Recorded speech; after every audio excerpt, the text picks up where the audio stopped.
আপনারা আজকে বাচ্চারা এখানে এসেছেন যারা বিভিন্ন অংশ নিয়ে বৃত্তি পেয়ে করতে পারে। আজকের এই অনুষ্ঠানে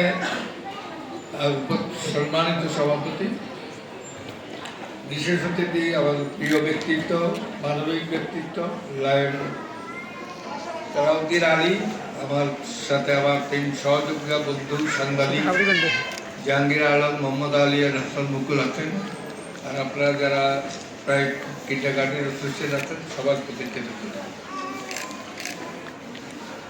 এই বৃত্তি পরীক্ষা যারা আজকে অনুষ্ঠানে নিয়েছে, আমি জানি কি কষ্ট মায়েদের করতে হয় সকাল থেকে উঠে।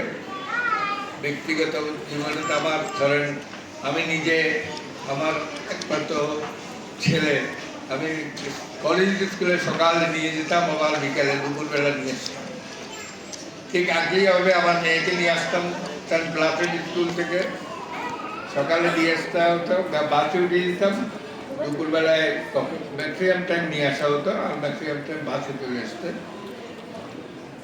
আর পরবর্তী পর্যায়ে প্রজন্মে আরেকটি আমার নাতি সিরিয়াস স্কুলে পড়তো, তাকে সকাল থেকে সকালে দিয়ে আসতাম, বিকালবেলা দুপুরবেলা নিয়ে আসতাম। এই জন্য একটা কারণ ছিল, তার ফাদার সে এখন কানাডায় বায়োমেডিক্যাল ইঞ্জিনিয়ারিং পড়ছে, তার ফাদার সড়ক দুর্ঘটনায় নিহত হয়েছিল। সেজন্য তা আমার এই একটা বিরাট অভিজ্ঞতা যে বাচ্চাদের মায়েদের কি কষ্ট, বাবাদের কি কষ্ট, সেটা আমি বুঝতে পারি।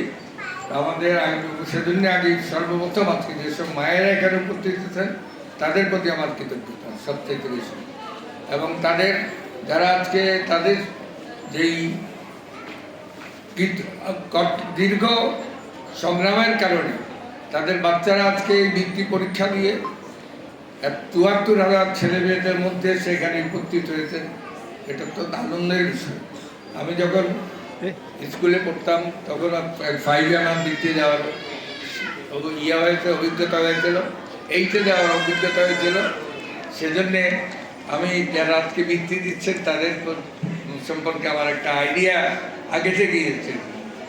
আজকে এই কিন্ডারগার্টেন স্কুলে যারা আজকে এখানে দায়িত্ব পালন করছেন, এখানে তাদের এই কিন্ডারগার্টেনের মাধ্যমে আজকে তারা তাদের এই শিক্ষা বাচ্চাদেরকে যে শিক্ষা দিয়েছেন বৃত্তি পরীক্ষার মাধ্যমে, আমার মনে হয় এটা আপনাদের ভবিষ্যতে অনেক কাজে লাগবে।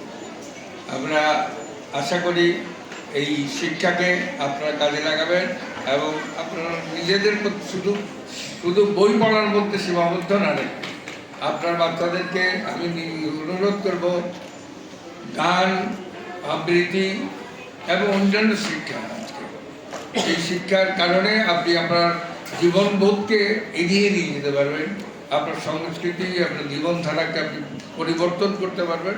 কারণ আজকে এই হচ্ছে ডিজিটাল যুগ, মডার্ন শিল্পায়নের যুগ, সাহিত্যের যুগ, আপনার শিক্ষাক্ষেত্রে অগ্রগতির জন্য আপনার গানের, আপনার সংস্কৃতির যুগ। এই সব কিছুর সাথে তাল মিলিয়ে রাখতে পারলেই আপনি আপনার শিক্ষার ছাত্রী আপনার ছেলে মেয়েদেরকে উচ্চশিক্ষায় শিক্ষিত করতে পারবেন। আমি আপনাদের সবাই শুভকামনা করে আমার বক্তব্য শেষ করছি। ধন্যবাদ।